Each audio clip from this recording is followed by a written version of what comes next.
Welcome, Chris, and welcome all of you who may be tuning in for one of many of our Giving Day live streams today on all of our social media channels here at Church World Service.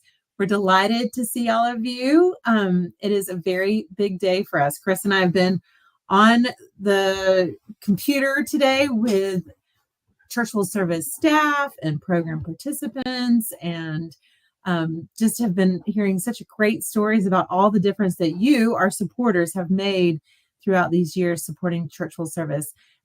We are celebrating the 78 years of impact that we've had as an organization, thanks to you, our volunteers, our walkers, our donors, and we are just thrilled to have you on now for our 8 o'clock session. Again, I'm Mary Catherine, and this is Chris Brancato. We both are on the fundraising team, and we're going to be introducing you to one of our favorite guys. His name is Zach Wolgemuth, and if we can bring Zach into the room, Zach is really an important part of our Giving Day because all the funds that we raise today for our Giving Day are going to support our emergency response fund. And the reason Zach is so important to be with us today is that he is our director of our emergency preparedness, response, and recovery program for Church World Service. I think you might have one of the larger titles of anyone in our organization, Zach. But we're so glad to have you on today to talk to our supporters and our friends to let them know how the money that they have raised in the past, but also especially the money that they give today and the support that they give today, how that's going to impact Church World Service and how we're able to respond when crises affect our neighbors here in the United States. So welcome, Zach. Glad you're here. Thank you. It's great to be here, Mary Catherine and Chris. I appreciate the opportunity.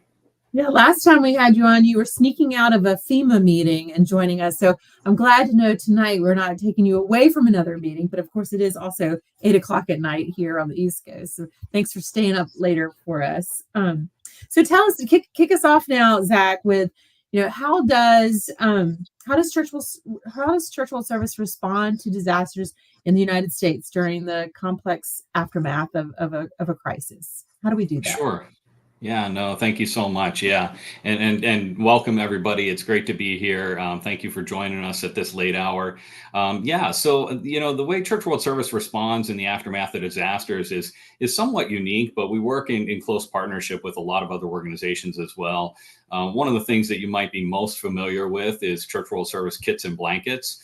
Oftentimes we use, whether it be emergency cleanup buckets or blankets, or hygiene kits, or one of the other kits that Church World Service supporters put together. Oftentimes those are used in the aftermath of disasters to provide a little bit of hope and support to survivors in need.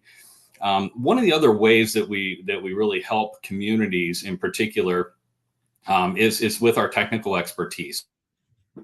And so that may sound, you might be wondering, what does that mean exactly? Well, so Church World Service, as you know, is one of the 10 refugee resettlement agencies, and we have a lot of strong networks across the entire United States where we support newcomer populations. And so drawing on that expertise, that cultural competency, language skills that are offered through our local offices, we're able to work with very vulnerable populations, in particular those newcomer populations that might be impacted by disaster.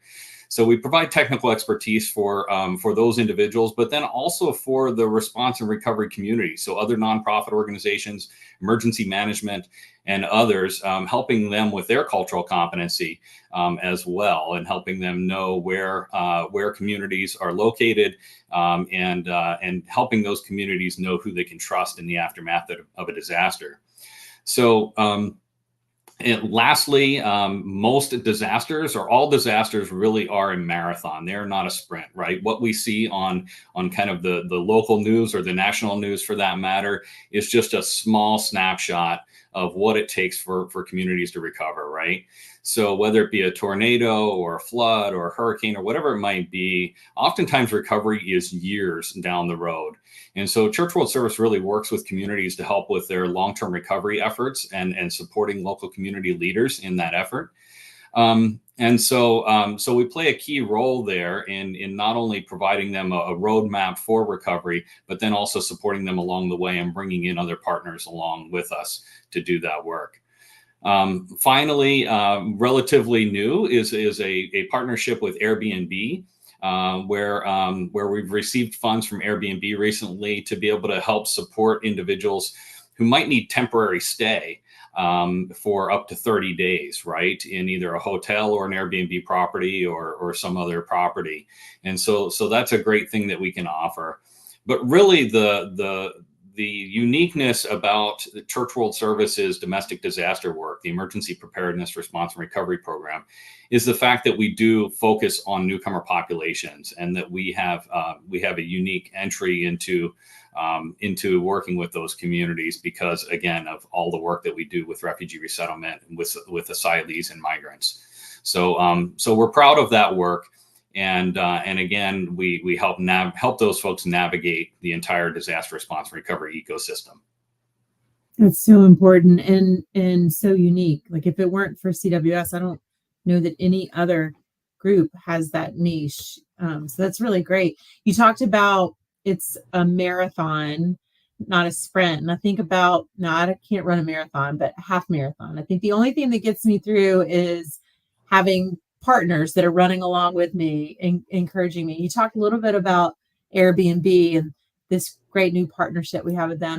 Can you talk a little bit more about why partnerships are so important, and that's such an important part of our response, and maybe some other examples of partnerships that we have? Yeah, I mean, absolutely. So, I mean, there's no one organization or government entity, nonprofit, or private sector entity that really does it all after disasters. In fact, most organizations, especially in the nonprofit sector, have kind of a particular niche or a particular thing that they do, during kind of throughout the entire disaster response and recovery continuum, right?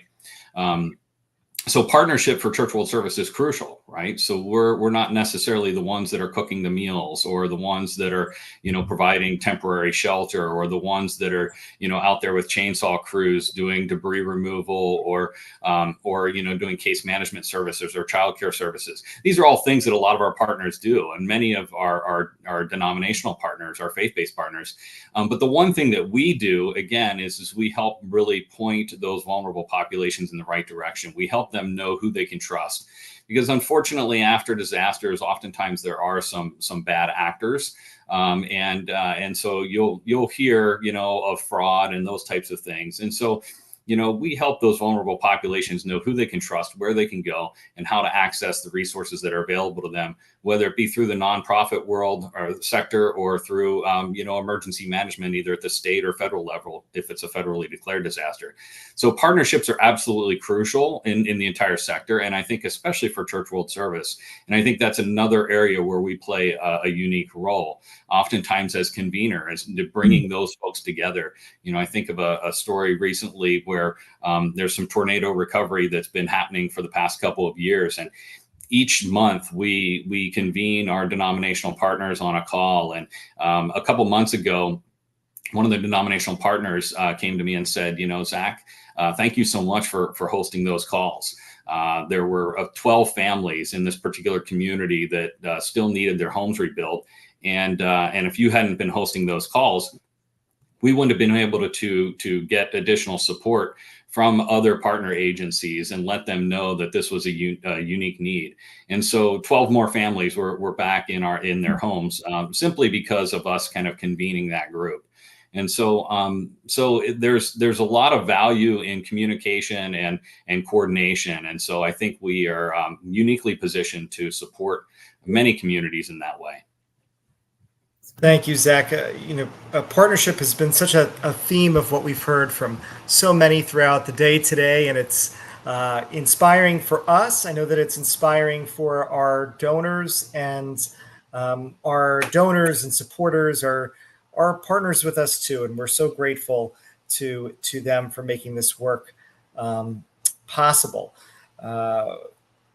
Zach, can you tell us a little bit more about some of the recent emergencies that we have been involved in that might be on some of our viewers' radar or that they may not know about?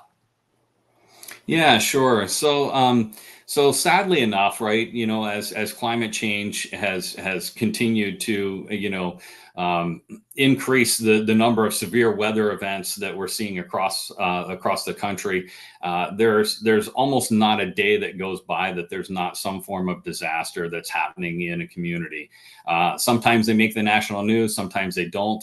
Of course, most recently, I'm sure folks are keenly aware that there were a string of tornadoes and severe storms across the Midwest. Several different states were impacted. Over 100 tornadoes were reported. I believe, I don't know the exact numbers at this point, but I know well over 200 structures were destroyed, and approximately another 200 were damaged as well, again, across multiple states.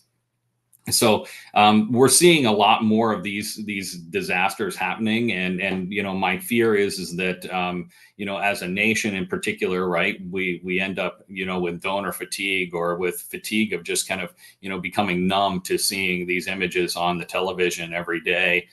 And I guess my fear with that is that we're talking about people's lives here, right? I mean, these are folks who in a moment's in an instant, right, their lives have completely changed and been turned upside down. And so with Church World Service being in it for the long haul, oftentimes we don't have information to immediately provide support, but we're able to offer up at least our kits and blankets and things like that right away. But usually it takes a couple days, right? I think that's the one thing that folks don't always understand.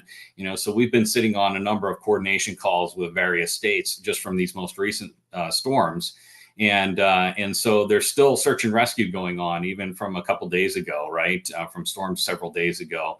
And so, until the community can kind of, get their feet under them and do some, damage assessments and full damage assessments, folks working through their insurance and all those kinds of things, the true unmet needs really lie around the corner and are really, oftentimes only identified months and sometimes even years down the road after folks have exhausted, maybe their insurance, support, or support through the Federal Emergency Management Agency or otherwise. So patience and tenacity and just hanging in there is kind of the name of the game for Church World Service, because we know that's where we're needed the most. And so we're really fortunate that our constituents and our donors understand that, and understand that, again, this is a marathon and not a sprint in many, many communities.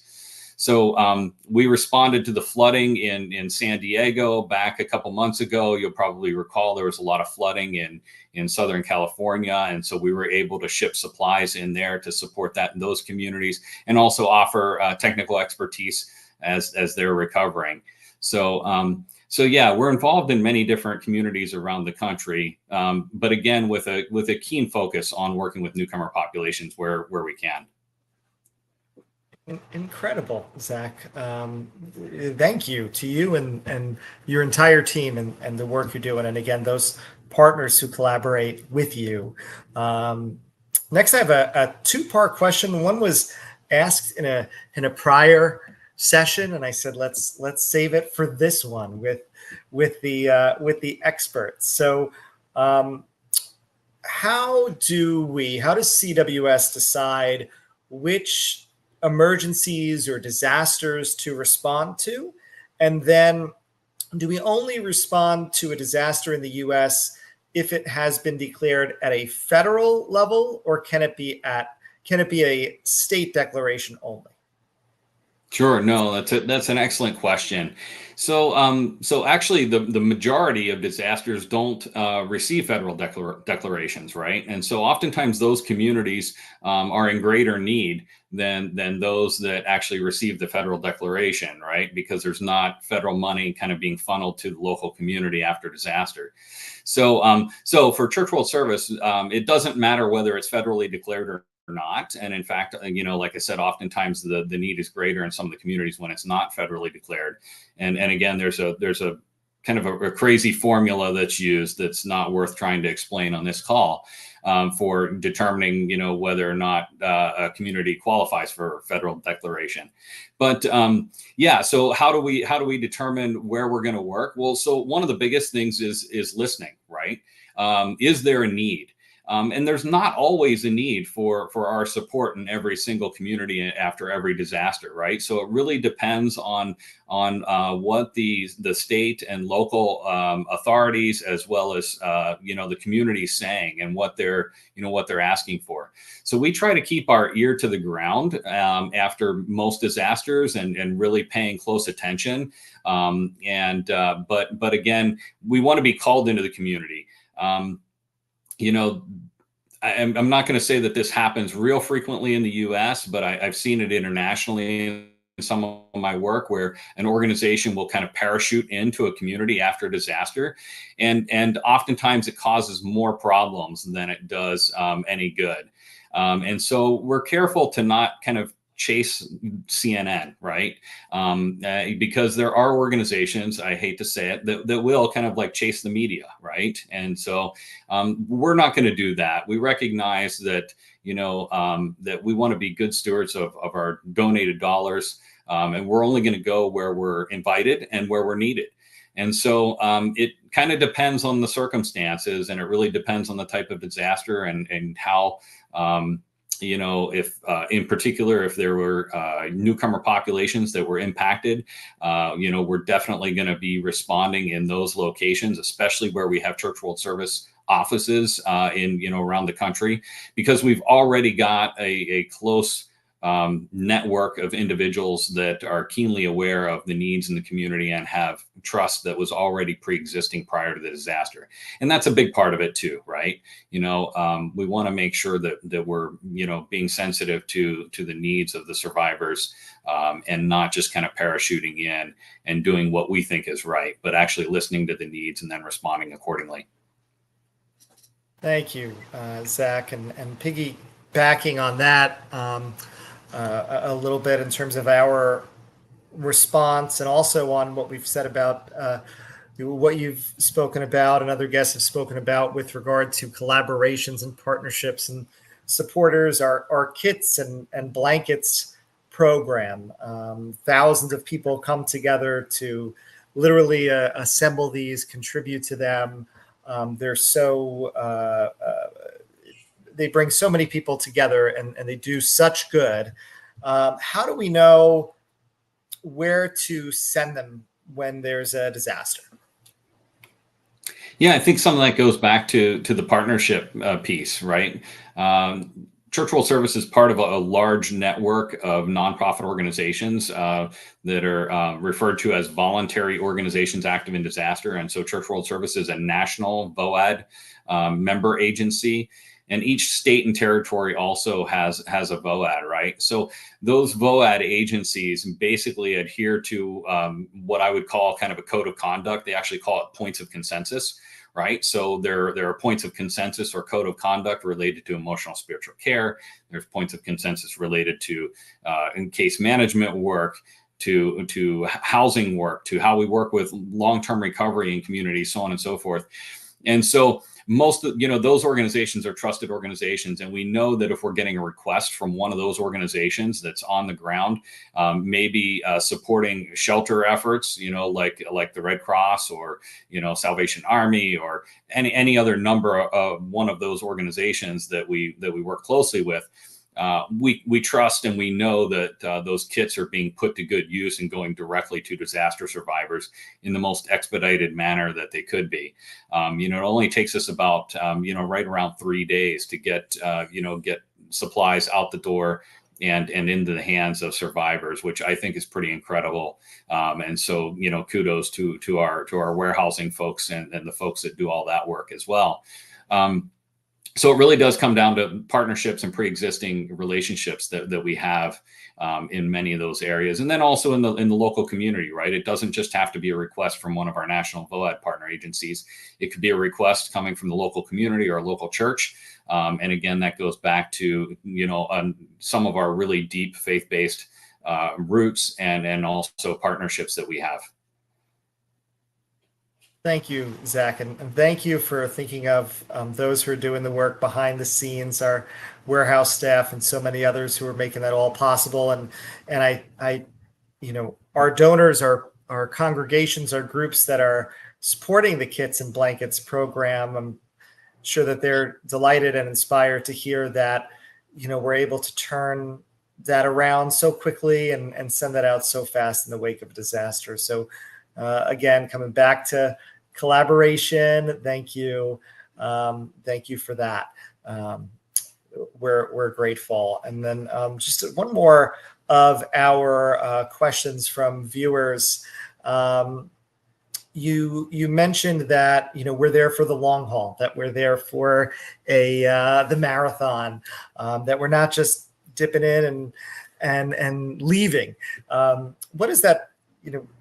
Can you give maybe an example of what that means? Maybe a recent disaster of where it was more of a marathon, that CWS was there for longer than just the moment of the crisis.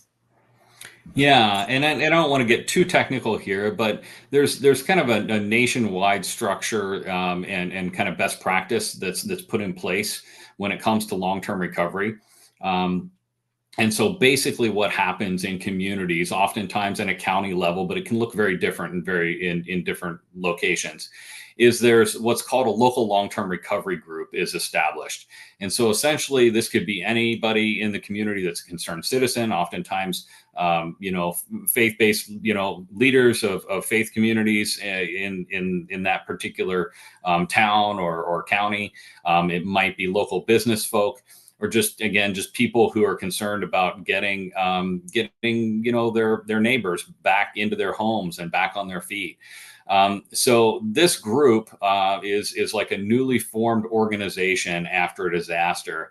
And it becomes the safety net for those who don't have a means to recover on their own. And when I say recover on their own, I mean after they've exhausted maybe their insurance, they've exhausted any support that they might be getting from the federal government or from the state, and they still need support. It might be psychosocial support. It might be truly like repairs to their home.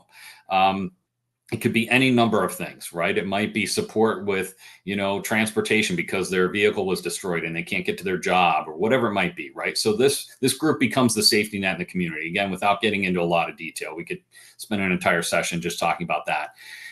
So one of the ways that Church World Service supports is not by doing for. Again, this is supposed to be community-led and community-driven.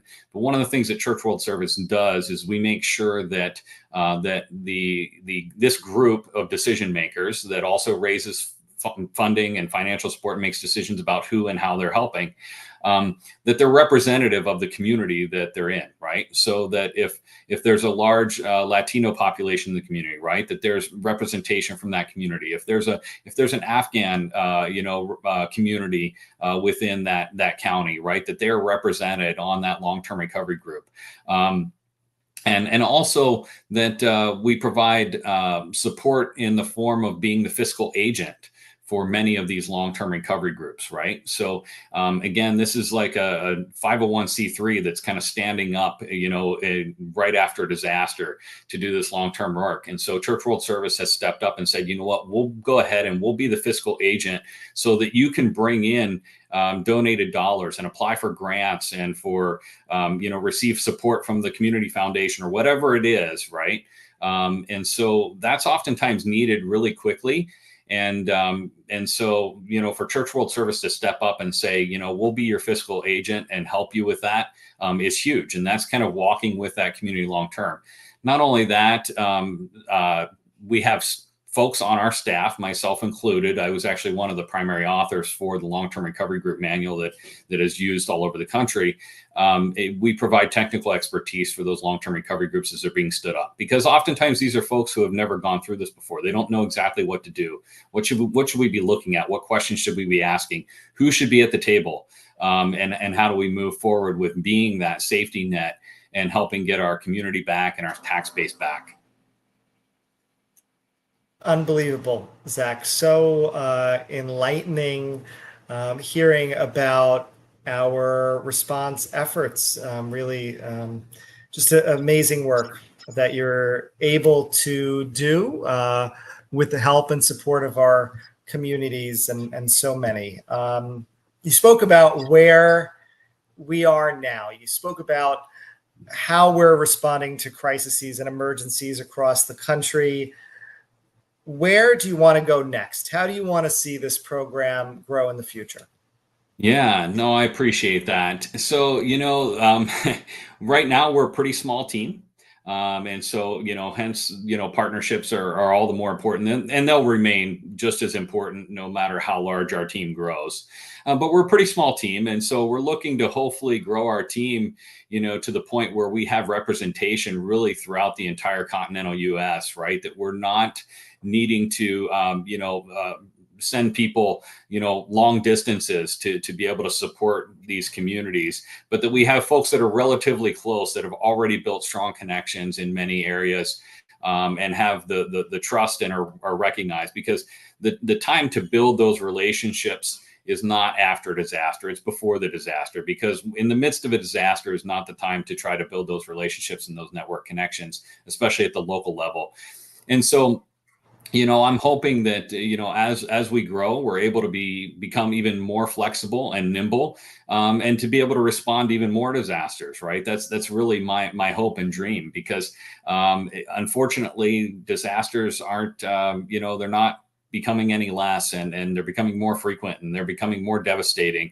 Last year alone, there were over 25 billion, with a B, 25 billion plus disasters, that occurred in the U.S. Right. So, so that alone, let alone all the smaller disasters that don't make the news, it's a crisis in the U.S. It really is, and it's only going to get worse. And so we need to be prepared. We need to be ready. We need to be more flexible and nimble, and to be able to actually support these communities, in being prepared and resilient. And that's actually one of the cornerstones. I didn't really highlight it much when you asked what we do after a disaster, but actually what we do before disaster is more important than what we do after disaster.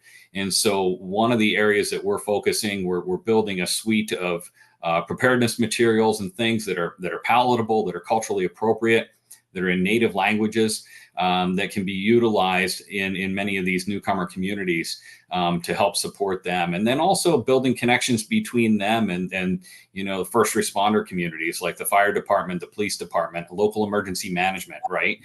Because oftentimes there's a disconnect there. And so we know that for every dollar invested in preparedness, it's like a six-fold return, on investment.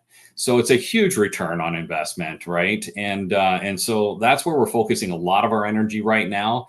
And I know that it's not always the flashiest work, but it's some of the most important work that we're doing, actually. Zach, you said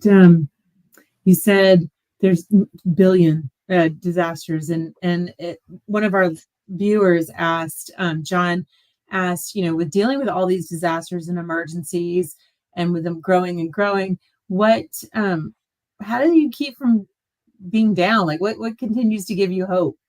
How do you stay motivated? Yeah, it does feel overwhelming at times, but again, it's the network. We've got a strong network of folks, and I think it's like anything else, right? If we become too kind of, woe is us, then the work doesn't get done. And I do think, it's a great question, because I have seen a lot of folks come and go kind of in this field. I've been in this work now for since Hurricane Katrina, actually in 2006 is when I started kind of officially in this type of work. And I have seen some folks come and go, and you have to have a level of empathy, but also the ability to block some things out as well, right? Because you see some pretty incredible things. And when I say incredible, not incredible in the good sense, right? I've worked international disasters as well. And, I've been in communities where, there was liquefaction, which basically means that the ground literally turns to, like a semi-solid and swallows up entire structures, right? And you're walking around over basically, essentially graves that were not intended to be graves, and you see some pretty horrific things. But it's the survivors and the people that keep you going, right? It's the stories of, the single mother who lost everything and is trying to get back on her feet, and that you're able to make a difference through either connections that you've made with other organizations, or helping that individual get back into their home. And so there are always those joyful moments as well when you get to experience folks getting back into their home, or folks really kind of getting back to a new normal, and the joy that they see. Folks are pretty resilient, and it gives me hope. And I've been blessed in many ways in my life. And so, not only because of my faith, but also because of the fact that, I feel like I kind of won the birth lottery in many ways, right? I was born into kind of a white middle-class family. And so I have a responsibility to give back. And so that's one of the reasons I've kind of dedicated my life to this work. I enjoy it. I love the people that I work with. It's very rewarding. It is difficult at times to not kind of get down on, when you start looking at the statistics and the graphs and all those kinds of things. But we have to keep moving forward. And I think we need to move forward in really strategic ways that are thoughtful as well. We can't necessarily continue to do things the way we've always done things. And so that's one of the reasons, again, I go back to even the preparedness working, helping build resilient communities. The communities that I've seen recover quickest are the ones that were prepared, are the ones that, had done kind of the difficult, not so flashy work of building strong networks and relationships with their neighbors, within their community, and also were personally prepared. And so those are some of the things that we're focusing on. And again, it doesn't always make the news, but it's some of the most important work, in my opinion. Thank you, and thanks for keeping your head down and moving forward and pushing through, and all the great work that you've done in your long history of helping people in their darkest hours. It's really tremendous. Heather, one of our viewers, asked if you could have anything in the world to help you and your team to respond to disasters, what would it be? We got all these people who are listening, who are ready to pull out their wallets or to send you something, or if you could have anything. Magic wand question, yeah, right? Yeah, magic wand. If anything in the world, boy, I think it would be an endless supply of financial support, right? The Church World Service kits are great, but also the fact of the matter is that the dollar goes really, really far, and is one of those things that allows organizations like ours to be flexible, to be nimble. If there are things that can be purchased locally to help support the local economy, it just provides a level of flexibility and nimbleness that's needed, because every single community is different. And every disaster is different. And so the needs after every disaster for moving from response the whole way through to recovery are always different. And so even though you have kind of all the tools available, it's a matter of putting together the right vehicle to actually help a community recover. So I look at it this way, right? There's, maybe think of like a bike shop that has a million different types of parts, different kinds of wheels, thick ones, thin ones, different types of pedals, different types of handlebars, different types of, seats. And each community, again, requires a different bicycle. Some communities might require a small bicycle with 3 wheels. Some might, well, that's not a bicycle, that's a tricycle. But some might require, big wheels, and some might require a different seat, one that's different height. And so part of our role at Church World Service is to really help build that bike, right? So not that we're necessarily providing the wheels, or we're not necessarily providing the seats or the pedals or those kinds of things, but for us to be able to point and say, you know what, we're going to need the part that's over in, aisle 3 A4, right? We're going to need this other part, and we're going to try to put together this vehicle that actually matches the unique needs of the community. And that's part of our role when I talk about like the technical assistance and helping guide these newcomer populations. Is really helping that community understand, and the other response organizations understand, look, this is the type of vehicle or bicycle that's needed in this community to move them through response on through recovery. Because again, it looks different every time. All the parts are there, right? We just have to be able to make sure we're putting the right bike together. And sometimes we get it right and sometimes we don't. Well, I've been watching you and you get it right a lot of times. Thank you for all the technical expertise. I think even maybe last year Church World Service was given the VOAD, the Voluntary Organizations Active in Disaster, the national award for being the top agency. So you're getting a lot of it right. So thank you. That technical expertise is extremely valuable. So for all of those who are watching who have given or are thinking about giving or are wanting to support you, do you have anything you'd like to say to the supporters? Anything else? Yeah, I mean, just a huge heartfelt thank you, right? And not just me, but know that your donated dollar, whether it's $1 or $100 or $1,000, it goes a long way, and it means a lot to the survivors, right? We're able to do quite a bit with even small amounts, and so I thank you for thinking of those that you may never meet, may never see. I think that's the ultimate form of sacrifice and giving is to give to someone or something that you may never get to personally encounter. But thank you for that. I know that your love shines through in those instances, and it's a beacon of hope for many folks who oftentimes are hopeless or feel as though they're hopeless, and they don't know what their next steps are going to be. So thank you. Thank you, Zach. We give, and you take that and take it to the front lines, and you're there. Thank you for being the hands and feet on the ground for all of us supporters back here. And thanks for joining us tonight.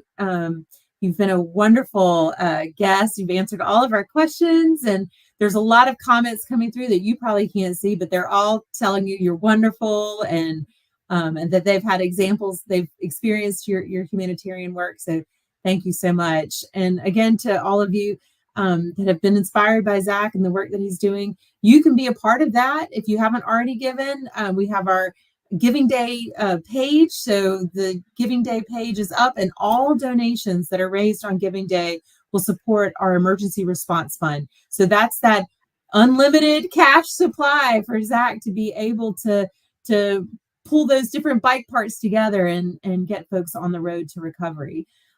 We are celebrating 78 years of amazing impact, like what Zach talked about. We began back in World War II, responding to the disaster of war, and today we're continuing to be there for folks, to help them in the immediate, but then also that long-term recovery. All of you who are a part of this, it's your 78th birthday. Some of you may actually be 78 on the call. None of us right here are, but we're going to say happy birthday to us and to all of you who donate, because you are CWS. We couldn't do this without you. So thank you for tuning in, and thank you for hearing Zach today. Chris, what do we have next? All right. Well, first, we want to highlight a donor. So if we can pull up our supporter spotlight is Sana Youssef. She's a refugee sponsor. And she sent these words to us. She said, "I believe it's important to give back to those who are finding their way in a new country. In some ways, we are all immigrants. We can all think back to a time or place when we didn't know anyone, didn't know how to get started, didn't know how to navigate a community or the workplace. And I hope through the hard work that CWS does, that we are able to help as many people as possible feel welcome here and set them for success." Well, thank you, Sana, for your support today and throughout the year. We are able to set our our friends and our newcomers up for success, thanks to you and our donors. And speaking of our donors, at the start of this call, we were up to about $70,000 raised thus far. So we're getting there. It's 8:42 Eastern. We're 70% of the way to our $100,000 goal. And again, remember that all gifts up to $100,000 tonight, are matched, are doubled. So there is still time, a few hours left, to get that double impact by giving tonight. So thank you to everybody who has given thus far. We still have time. We're down the home stretch. Your support is so greatly appreciated.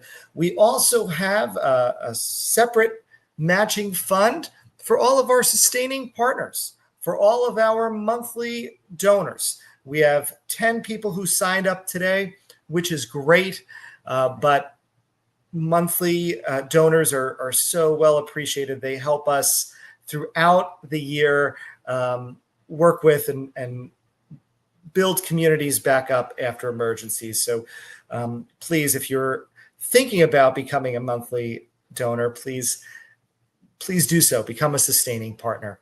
I also want to thank some recent donors over the last hour. There have been many, but we're going to highlight Lenny, Steve, Kathy, and Ben. Lenny, Steve, Kathy, and Ben, thank you for your donation this evening. We have one live stream left today at 10 p.m. Eastern. We're going to recap the day. We're going to speak to Amir, who's one of our engagement specialists on the West Coast, and we look forward to welcoming him then. Zach, thank you again for all the work that you do, for joining us tonight, and thank you to all of our supporters of our inaugural CWS Giving Day for your kindness throughout this entire day. We'll see you at 10 o'clock. A couple more hours left to donate. Get that. Now make sure that we're still awake. Come back at 10. See you then.